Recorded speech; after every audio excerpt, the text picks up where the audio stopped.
We're gonna start with some prayer. We're gonna start with some prayer.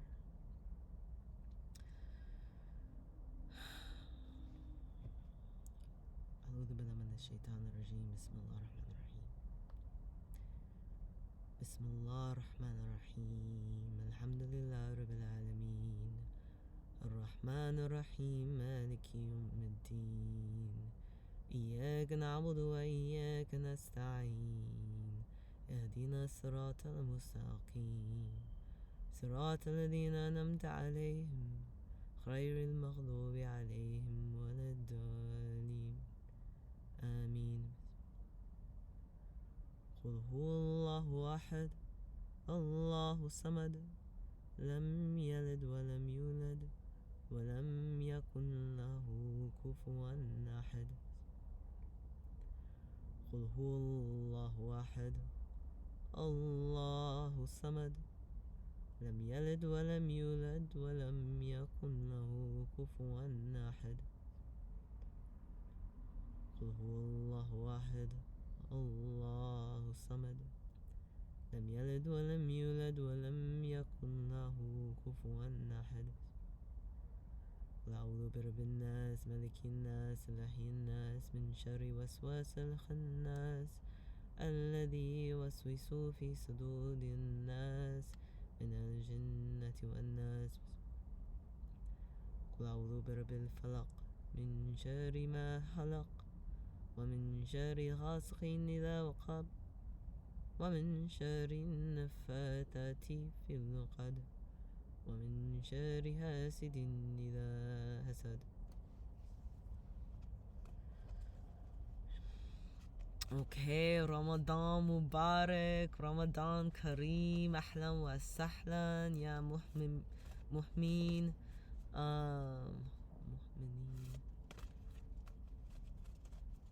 Welcome, brothers, sisters, siblings, in Islam. This is my second time trying this on the second night of Ramadan. We just finished the first day. I had so much to say that I don't know if I'm gonna say again right now. But I wanted to welcome you to this Ramadan. Perhaps a Ramadan streamathon, but can't speak too soon. We'll see what Allah's feeling for this. But I wanted to start by saying Blessed Ramadan, Blessed Ramadan, Blessed Ramadan. The second night after the first day, I'm filming this about half an hour or so after, or an hour about after Maghrib. I hope everyone who's fasting had a good fast. And regardless of whether you're fasting or not, blessed first day of Ramadan. Blessed first day of Lunar New Year as well. Year of the Fire Horse. What you got right here, charging away. So today's the second night of Ramadan because technically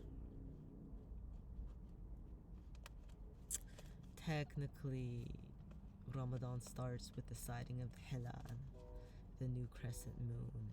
In Arabic, we have names for all the phases of the moon, and when the moon first shows their blessed phase, a little crescent, that's when the lunar month starts.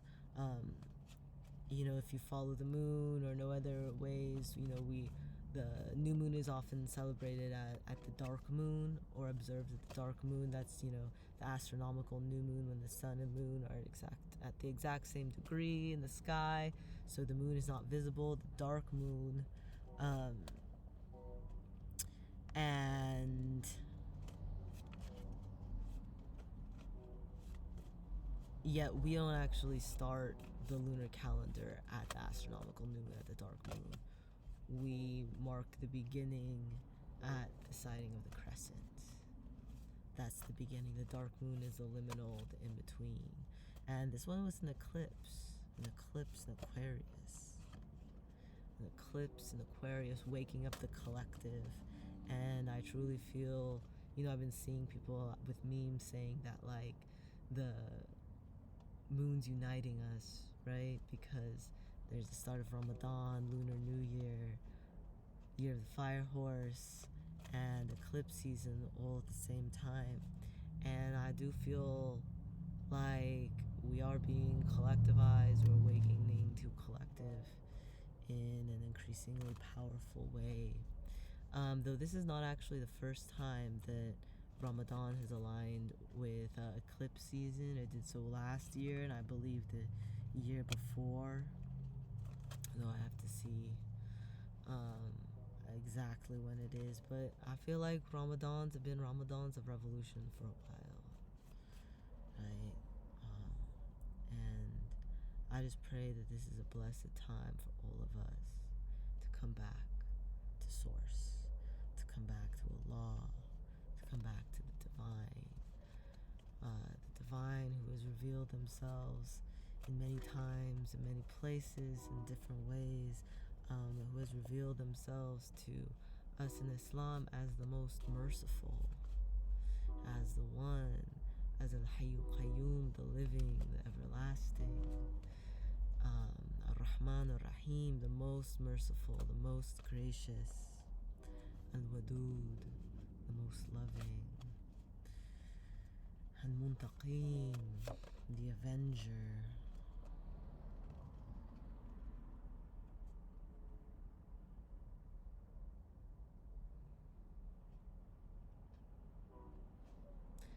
Al-Razaq, the provider, the nourisher. Al-Latif, the subtle. And the divine has revealed themselves to many people, many places, in many different ways. And we all have a direct source to divine through our hearts, right? And I know that I've been going through a time of feeling disconnected to myself, from source in some ways. And yet, no matter how we feel, whether we feel disconnected or not, divine is always there for us. Can never be separated. In Islam, they say that Allah is closer than your jugular vein, right? The vein of pulse, blood going through, from your heart. And no matter if we forget or lose consciousness, feel disconnected or lost in this world, Source is always there for us. And Ramadan is a time for us to come back to that, to come back to God consciousness, right?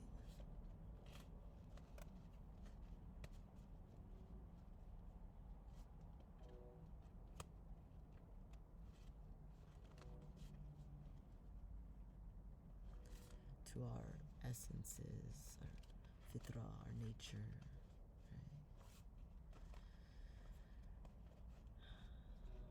So, whatever you're going through, however you're like struggling, and I wish this for myself as much as anyone, let this Ramadan be a time where we come back to Source, come back to our hearts, to compassion, and to our interconnectedness. So, yeah, that's like the beginning. A few things. I have my cards here. I've been shuffling, so I wanted to see, what message is coming across for us. In highest and best for this Ramadan. Any guidance to offer? Think of the ancestors.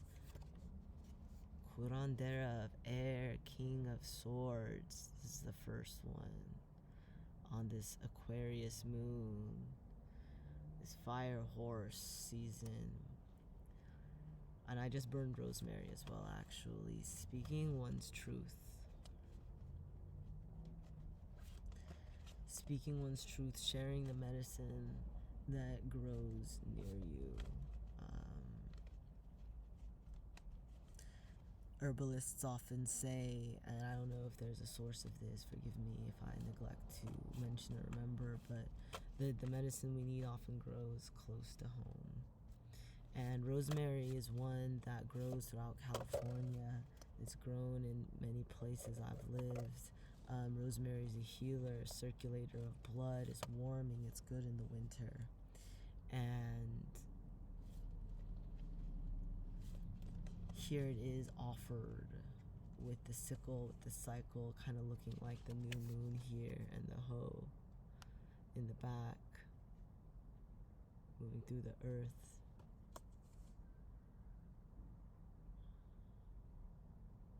Listening to my friends lately, people are sick and tired. People are sick and tired of being sick and tired and angry. So I just encourage you this Ramadan to be sharing what's on your heart, sharing what's on your mind from a place of balance, and let our collective voices be heard.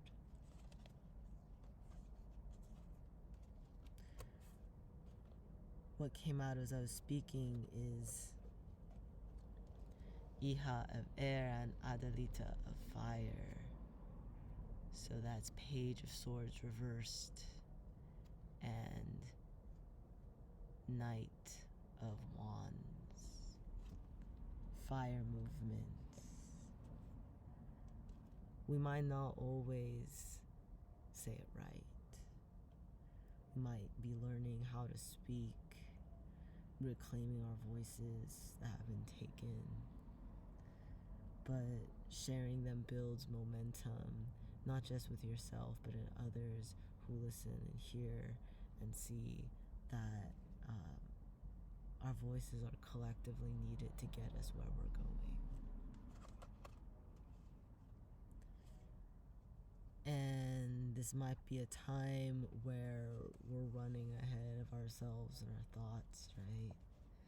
Like as we move forward, as this fire horse energy goes and takes us places, we might not always feel ready,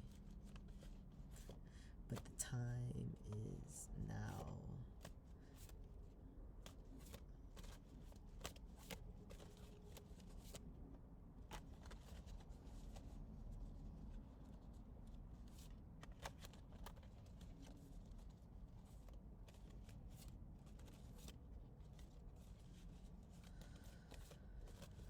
Okay, I got 2 of air reversed, coming through with chicory medicine, and oops, it was this way, and 6 of water, 6 of cups, borage.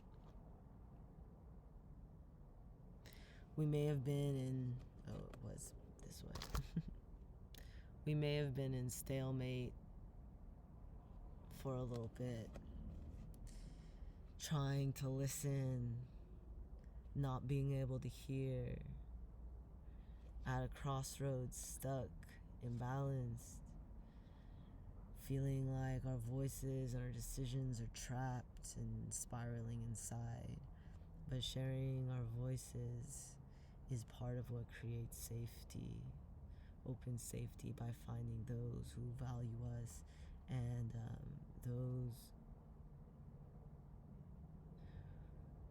It's almost a way of time travel, like speaking to a version of ourselves that needed this, you know. So salam to my queer Muslims, my queer and trans sisters, brothers, siblings. It's Ramadan, and Ramadan is for us too. I know this is a time that can be hard because of triggering things around, you know, religious abuse, religious practices, family ostracization, pressure, but it also can be a really blessed time. And however you experience Ramadan, know that that is all welcome. That is all welcome. And there is like expansiveness to hold all of our experiences. I wanted to share a passage of this book with us together. I don't know which one I'm gonna read yet, but we're gonna find out. This is one of the things I'm excited to do, is just share texts. Okay.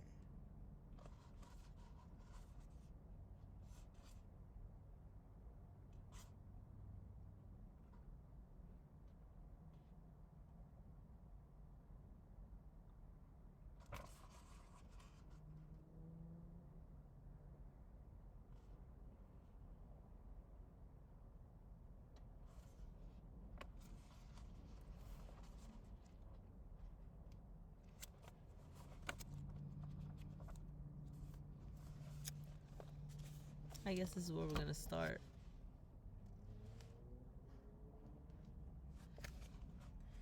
In chapter 1, Allah, the origin of love, and actually it starts with a verse.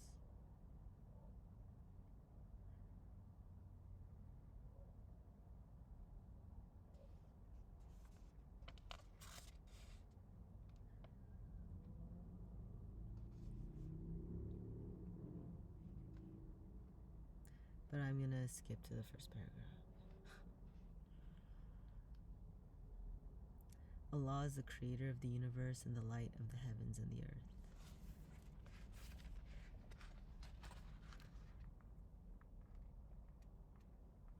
There we go. Let's see if I can get this in there. Do you see me? Okay, sweet. 1. Allah is Allah, the origin of love. Allah is the creator of the universe and the light of the heavens and the earth. He is the one absolute transcendent reality that unites all differences in the ocean of his love. He is the light that inspires flowers to bloom. He is the breath of love behind the wind that undresses the trees in winter and adorns them with blossoms in spring. Okay, they keep saying he, but I'm gonna say they, okay? Gender expansiveness. They are the one. They are the power causing mountains to rise. They are the artist painting color into cones of your eyes. They are the life behind all of nature. They are the one who squeezes a seed to create a tree.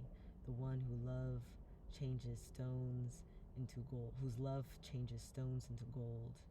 It is Allah who brought you out of your mother's wombs knowing nothing and gave you hearing and sight and minds so that you might be thankful.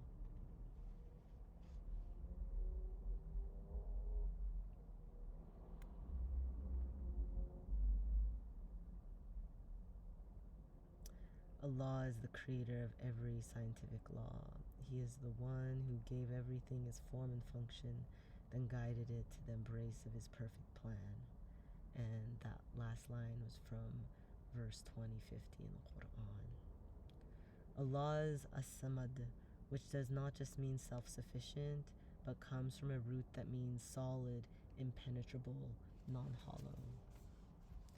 Allah is the one with no holes, no parts, no separation. Where Allah is metaphorically whole, we are nothing but holes. We are made of atoms, which are 99.999% made of empty space. In essence, when we reach for anything in existence other than Allah, we are reaching for emptiness. Nothing in this world can fill us because everything in existence is also made of empty atoms. It is only when we reach for Allah, for God, that we are spiritually filled and content, because He is Al-Ahad, the one, the complete, the indivisible essence that transcends numbers or parts. Allah is the forger of time, the molder of space, the weaver of souls, the turner of hearts, the one who creates everything in stages yet is beyond limits of life. Life is created from their breath, the cosmos forms from the vibration of their speech, and love is birthed from the womb of their mercy.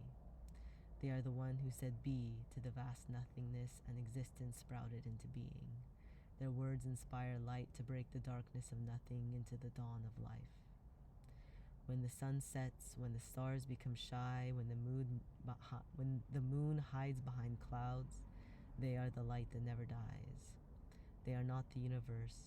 They are the breath behind the expansion of space and time.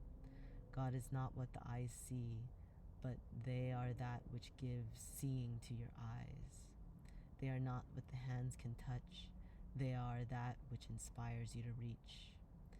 They are the power behind all movement, for, quote, all in the heavens and earth call upon him, and at every interval he is acting. 55:29 in the Quran. He is the one who created everything in pairs so that you would come to realize that he alone is one. He is the one who is independent, and yet everything is dependent upon them. God is the one that never dies but deals death, the one that was never created but creates life, the one that never gives birth but knows what is in the wombs.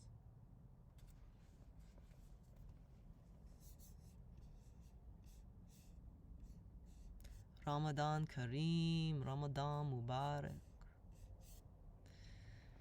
So that is again from Secret of Divine Love by A. Helwa.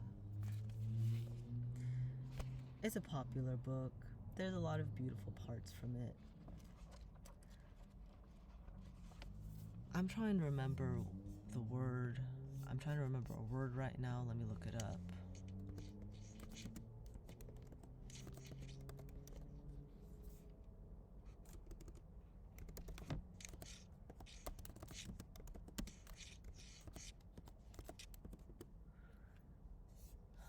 Taqwa. Taqwa. Taqwa. The continuous vigilant awareness of Allah. Which serves as a protective barrier. So I don't want to read too much of the AI summary there, but taqwa is, I guess, what is the purpose of Ramadan. It's mentioned in Surah Al-Baqarah. I think one of the only times Ramadan is like actually mentioned is for, coming back to taqwa, to God consciousness. So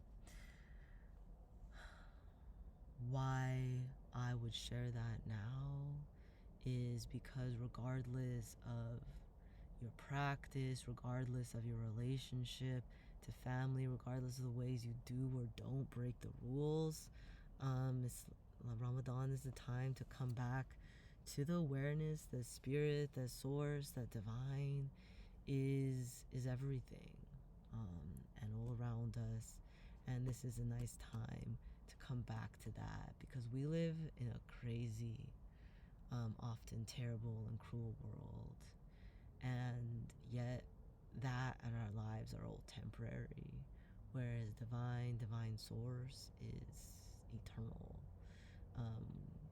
The Sufis say we are nomads in this life, right? Because we come from God and go back to God, and this world, Earth, is basically a hotel for us. It's just a stopping place. We can't take anything with us except our deeds in our heart.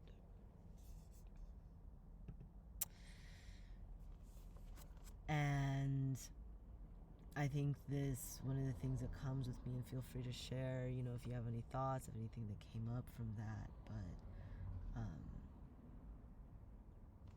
especially going from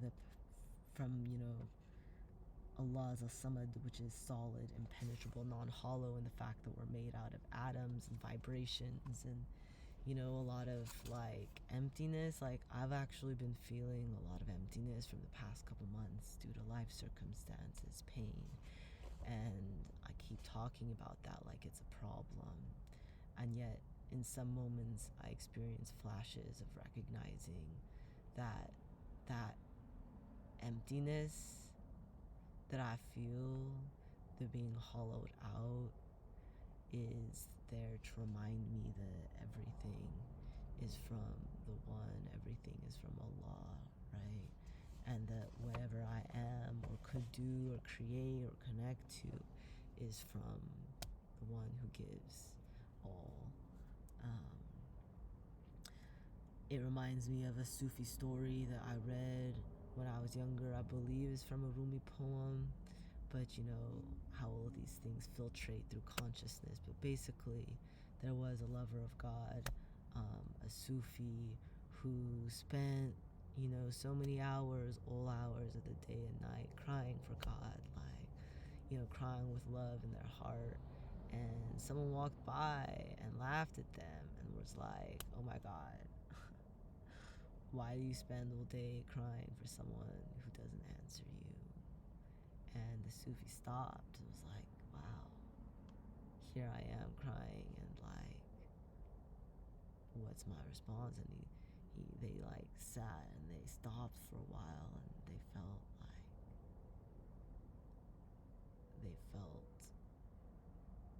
you know, that crisis of spirit that we all have at times, right?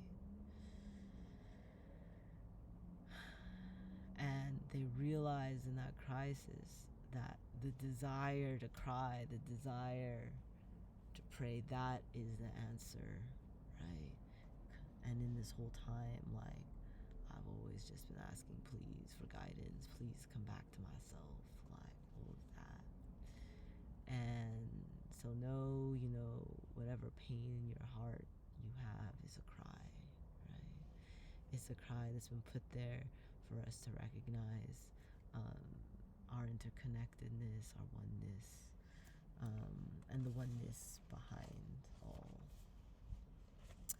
So my battery's about to die, so I think that might be a bit of all of it, but Assalamu alaikum.